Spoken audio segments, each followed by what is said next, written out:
Fabric by Gerber Life. Yetis, there's a whole list of adulting things you gotta learn as an adult. No one taught us in school how to whip up a 401k or how to check your oil. Or how to mow a lawn. I don't think school needs to teach you that, man. Whatever, Jack, whatever. Well, one of those adulting things no one talks about when you're in school, life insurance. That's why we're pumped to partner with Fabric, which provides life insurance and other family planning services. When Jack and I became parents, we both got life insurance. With Fabric, you could go from start to covered in less than 10 minutes with no health exam required. Fabric was designed by parents for parents to help you get a high-quality, surprisingly affordable term life insurance policy in less than 10 minutes. Life insurance makes sure your family is taken care of financially if the unexpected happens to you. So join the thousands of parents who trust Fabric to protect their families. Apply today in just minutes at meetfabric.com/tboy. Policies issued by Western Southern Life Assurance Company. Not available in certain states. Prices subject to underwriting and health questions. That's meetfabric.com/tboy.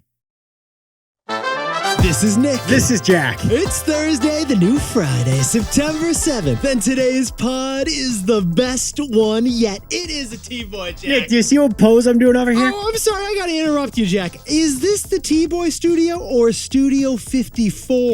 If you're watching on YouTube or Spotify, you may see some new fancy T-Boy swag in the background. Jack's got a neon sign. And what does it say, Jack? That's beautiful. Celebrate the wins. It's in Slam and Salmon. Jack, I feel like I'm podcasting with Liza Minnelli. You finish every pod by saying celebrate the wins. It's a fun honor. I wanted some celebrate the wins too, so I threw it up on the studio. I'm glad we could share the wins, Jack. First story, what do we got for the show, Jack? The diamond industry faces its biggest threat since the movie Blood Diamond. Because Yetis, there is a 30% chance your engagement ring was grown in a lab. For our second story, YouTube is going through an existential crisis right now. Gen Z YouTube is killing Millennial YouTube. And our third and final story is Polestar. Polestar, the electric car company, is launching a smartphone. Come again, Jack? Car company from Sweden. Smartphone. Because an electric car is an iPhone on wheels. But Yetis, before we hit that fantastic mix of stories. Hey, wonderful mix of stories. I love this mix, Jack. Are you hearing what I'm hearing? Oh, I'm sorry, Jack. That smells like Aaron Rodgers. That sounds like a 2-point conversion. Because Yetis, the NFL season kicks off tonight. But we don't want to talk about football in this pod. Oh, we don't. Yetis, we want to talk about the ball. We want to talk about the football. Yeah, like the football. Because since 1941, the NFL has used the exact same specific official football for all their football balls. That football, which I'm spiraling in my hands right now, is known as the Duke. And this ball has a wild business model. Somebody worked at the Olive Garden over there. Yetis, first of all, the official NFL pigskin isn't actually a pig skin. It's actually a cow skin. More specifically, it's a steer skin. A steer, aka a cow with huge horns. Because the NFL has a thing for testosterone. Yeah, they do. And the shape of that football, it isn't actually football shaped, is it, Jack? No. The shape of a football is geometrically a prolate spheroid. Hey, Pop, want to play some touch prolate spheroid in the backyard? Anytime. It is 11 inches in length, 22 inches in circumference. This football is a geometric marvel. And it is made by one company. Wilson. And they make it in one place. Ohio. Get this, nearly every NFL football is made on one farm in Ohio. That's right. For 77 straight years, the same farm, the same process, produces the same football. Yetis, first, this cowhide is dipped into acid. Because the sweat coming off those players is toxic. And then it is hand-stitched by 3 local Ohioans. And then that leather is graded by hand by human beings for quality. Some of that leather becomes handbags. The nice leather. Some of that leather becomes footballs. The crappy leather. Each hide can produce 10 adorable little footballs. And the 4 panels of leather on each ball neck, they always come from the same hide. So Yetis, at kickoff tonight, they're not just kicking off some football on the football fields. They're kicking a ball that is a fashion icon. They are kicking a ball that is an agricultural legend. They are kicking an art and a craft. Besties, are you ready for some T-Boy? T-Boy on two, ready?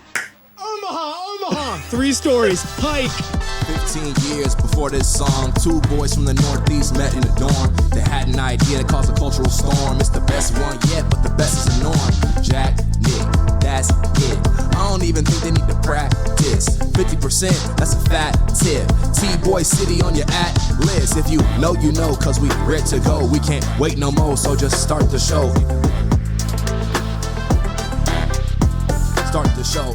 For our first story, diamond prices just had their biggest drop in years. The prices are plummeting. Because 30% of diamonds are not natural gemstones anymore.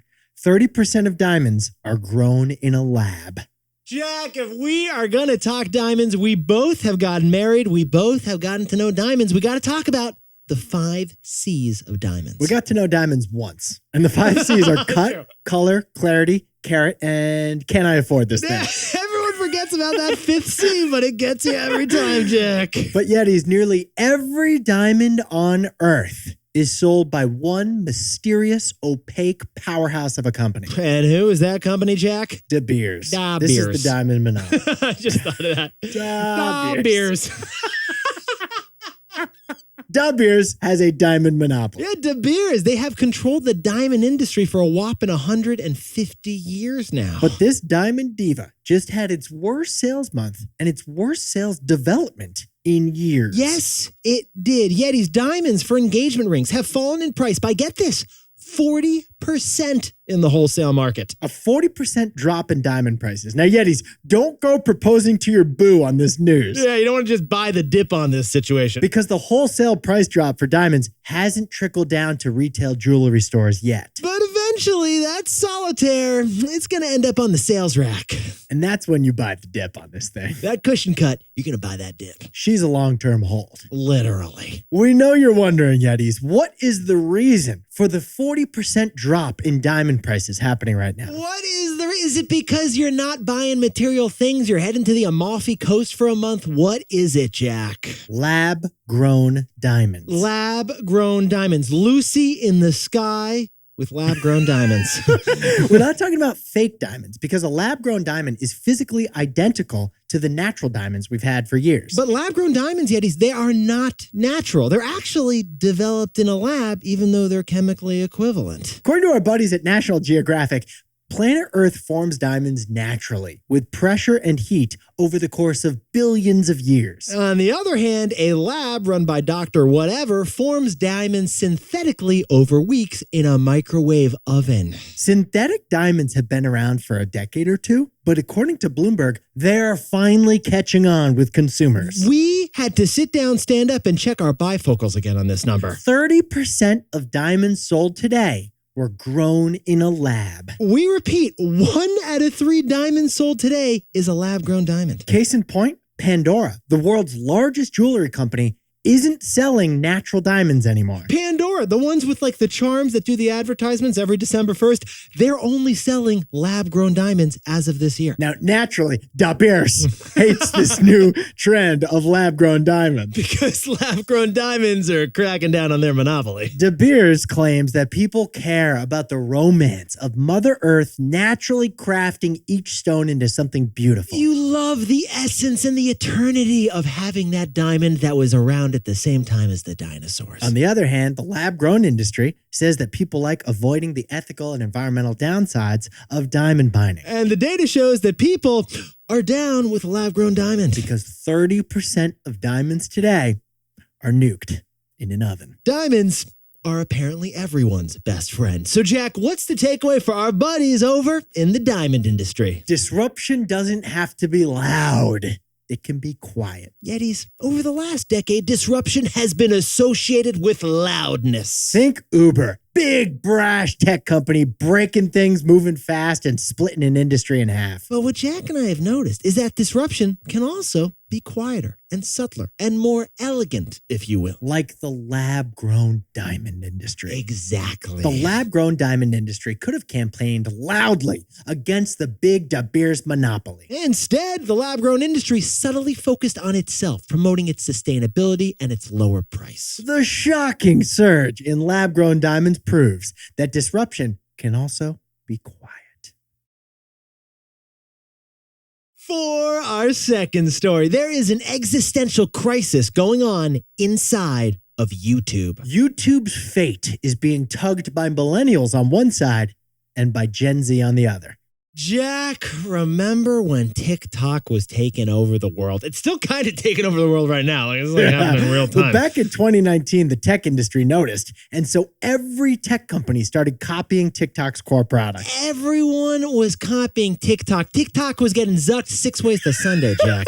And YouTube's TikTok copycat was called Shorts. Yeah, Shorts. That was what YouTube launched to copy TikTok. It is just like TikTok. We still have YouTube Shorts today. It's short form vertical video. You swipe up and down for the next video on your app. And you just keep swiping and keep swiping and keep swiping. And according to the numbers, Shorts is crushing it. We just got the numbers, Yetis, and these numbers are real. 2 billion people have watched Shorts from their phones. That's like a third of planet Earth. The only people not watching YouTube Shorts is basically your mother and a friend of hers. I think it's like 5 USAs. In fact, Yetis, Shorts is doing so well for YouTube that some top YouTubers have stopped making regular YouTube videos. Yeah, some YouTube creators are just doing Shorts because the app is pushing so many viewers to Shorts in the first place. And that is why, according to the Financial Times, there's some drama going on inside YouTube. Some senior staff at YouTube are afraid that Shorts is doing too well. They're afraid that Shorts is crushing the rest of YouTube. Now, Yetis, Jack and I were wondering here, why is it that this would be a problem for YouTube? Like, one of their businesses is doing great. Isn't that a great thing for YouTube? The problem is that Shorts, one of YouTube's businesses,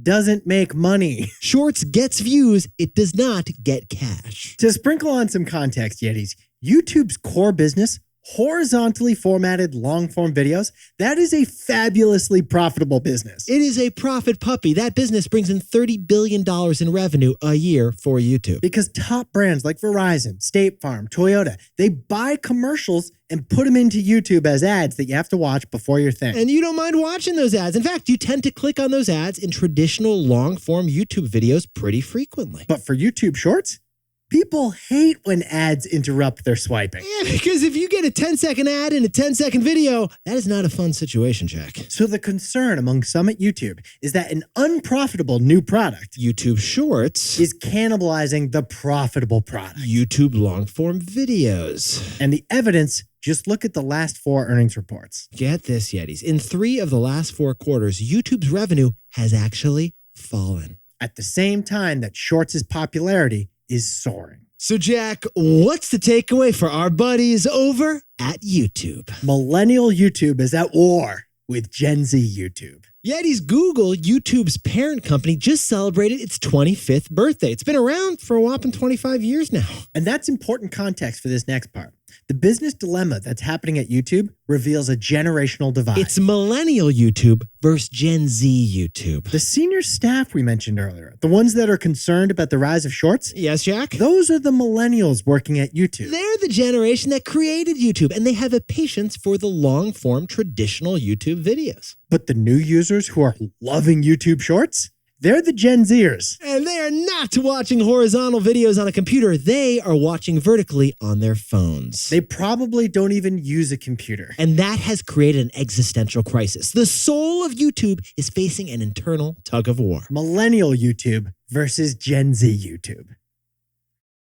And now a word from our sponsor, Athletic Greens. Yetis, you know what would not be the best one yet? If Jack was whipping up a takeaway and then he started coughing. Getting sick stinks, but it's particularly rough when you promised your audience the best one yet. So we tried AG1 because it supports our immune systems, helping you fight off the common sicknesses out there. Every morning on my way to the studio, I pound an AG1 so I can come to work tomorrow feeling healthy. I called Jack. I'm like, Jack, we hit our 3 stories. He's like, oh, he's drinking the AG1. AG1 makes us feel like we're protecting our bodies, our minds, and our peace of minds too. That's 75 high-quality vitamins, probiotics, whole food-sourced ingredients you mix into water for a tasty drink of goodness. If you're looking for a simpler, effective investment in your health, try AG1. You're going to get 5 free AG1 travel packs and a free 1-year supply of vitamin D with your first purchase. So go to drinkag1.com/tboy today. That's drinkag1.com/TBOY. Check it out. Sunday's dog food. Yetis, on vacation, Jack brought his puppy River, their family super mutt. The pics were adorable, Jack. Because people ultimately prioritize puppies, yeah. Yeah. Well, watching her run off the leash on that empty beach, that was magical for Jack, although it scared me a little bit. But thanks to Sunday's dog food, River gets a magical moment twice a day. Because Sundays is made of USDA beef, all natural chicken. They toss in pumpkin, they toss in ginger. It's all for digestive support. This is like Michelin-starred stuff, Jack. These are human-grade ingredients for my dog, and they come delivered to your door air-fried, which means they're not messy for you. Okay, delicious for the animal, clean and easy for the human. Boom. River has been loving Sunday's dog food since we started a few months ago. So Jack and I worked out a special deal for our dog-loving listeners. 35% off your first order. Go to sundaysfordogs.com/tboy or use code TBOY at checkout. Let's spell it out, Jack. That's sundaysfordogs.com/tboy. Can you spell it out again? No. No, please don't, please don't. Upgrade your pup to Sundays and feel good about the food you're feeding your dog. For our third and final story, this one's wild. Polestar, the electric car company, is launching a new product, and it's not a car, it's a smartphone. A Swedish car company thinks it can do phones better than Silicon Valley. Jack, you're driving an electric car. I'm driving an electric car. We're used to electric cars, but there's like one electric car that doesn't get a lot of love these days. One of the most overlooked but top-selling electric car brands on the road today is Polestar. Polestar. Yeah, if you're in a Polestar right now, hit us up. We want to see what the interior looks like. You've probably seen a Polestar on the road and been like, what car is that? I don't recognize the logo. Well, that car was a Polestar electric car. Polestar, it's based in Sweden. It used to be owned by Volvo, but Volvo spun off Polestar into its own publicly traded company. Jack, can we sprinkle on some more context here on the size of Polestar? Polestar's not that small. It's on pace to sell 70,000 cars this year. Now, that is way less than Tesla, but it's actually more than Rivian, and you probably know Rivian. There are more Polestars on the road than there are Rivians. But yeah, here's what Jack and I found fascinating about this story. Polestar's newest product is a mobile phone. Yep, Polestar, electric car company making a smartphone this year in China. Yetis, this Christmas, you could trade in your iPhone 14 for a Polestar 1. No powertrain warranty on that thing. No, there is not, Jack. Now, Yetis, for years we've heard rumors about the Apple car and we've all wanted to see it. Everyone was talking about the Apple car, weren't they, Jack? This is the opposite. Right, like it's first they made the car and now this company is making the phone. Now, on the face of it, this makes no sense. But besties, Jack and I thought more about it. And in a way, it also makes a lot of sense. Because electric cars are basically smartphones on wheels. An electric car is basically an iPhone with a chassis. Electric cars and phones are technological cousins. They both have batteries, they both have screens. Yeah, they're similar parts, symbiotic uses. And Polestar's CEO told CNBC on Tuesday that seamless connectivity between the phone and the car is crucial. So they're making the phone and the car. Can you imagine Ford trying to make a phone? This story is like giving Ford executives a panic attack right now, Jack. Now, in theory, Polestar making both the car and the phone, okay, we understand the rationale. But in practice, yeah, because of our takeaway. Because of our takeaway. So, Jack, what's the takeaway for our buddies over at Polestar? The smartphone is the holy grail of technology. And it's littered with failures. Yetis, here's the reality. The smartphone is the most important invention of the 21st century. The iPhone is the most profitable product that has ever been made. And in the United States, only 3 companies have had any success selling smartphones. Samsung, Google, and Apple. That's it. That's the whole market. The most important and profitable product is controlled by 3 companies in the US. But besties, here's what Jack and I find even more shocking.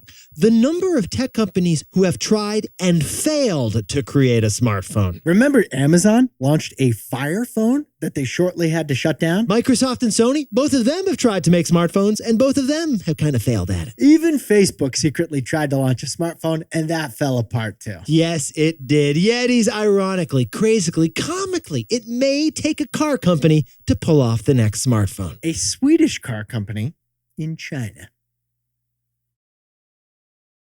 Jack, can you whip up the takeaways for us for the new Friday? Lab-grown diamonds make up 30% of diamonds sold today, and that new supply is lowering the price. Disruption isn't always loud. Disruption can also be quiet. For our second story, YouTube Shorts success can be a bad thing for YouTube because it's hurting the profitable part of the company. Millennial YouTube is at war with Gen Z YouTube. And our third and final story is Polestar. It's making 70,000 cars this year And some smartphones, too. Because the smartphone, it's the Holy Grail of Tech, and it is littered with failures. Yeah, smartphone. That's the product you should do as your side hustle. Eddie, let's do a smartphone, Q2. But Yetis, this pod's not over yet. Here's what else you need to know today. First, the price of oil just climbed over $90 a barrel to its highest seasonal level in a decade. Why? Because Saudi Arabia wants to raise the price of oil, so they're cutting production. And second, the biggest new investor in Budweiser, it's Bill Gates. That's right. The Gates Foundation bought the dip. They bought $95 million of Anheuser-Busch stock. And finally, China just banned the use of iPhones among government employees. What America has done to TikTok, China is now doing to iPhone. What she wants, she gets. And she won't be FaceTiming with us anymore.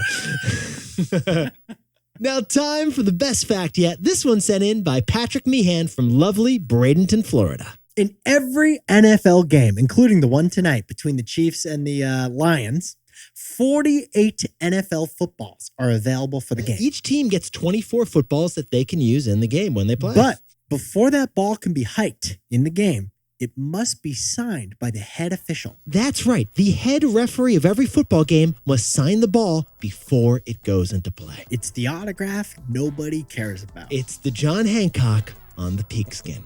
I mean steer skin. Yetis, you look fantastic for the new Friday. Jack, you are glowing over there. What is the best way if you want to get a shout out on the pod, Jack? How do you do it? We got a link to a Google form in this episode description. Fill it out. You'll make your way into the pod. Or go to tboypod.com. Jack and I will see you there.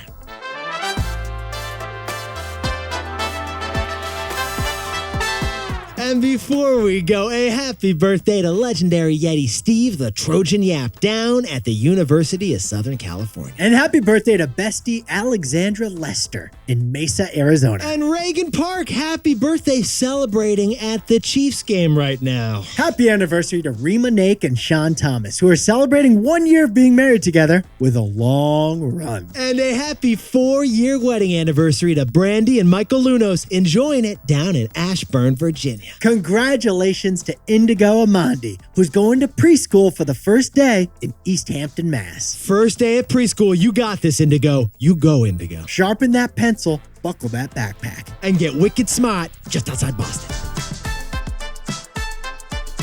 This is Jack. I own stock of Amazon and Ford, and Nick and I both own stock of Apple. Am I the only one you know who has a spare NFL football in their car? Yeah, I know. I couldn't believe you had that in the car. Just in case. Just in case someone needs a post route thrown to them. Mid-highway post route. Oh, man.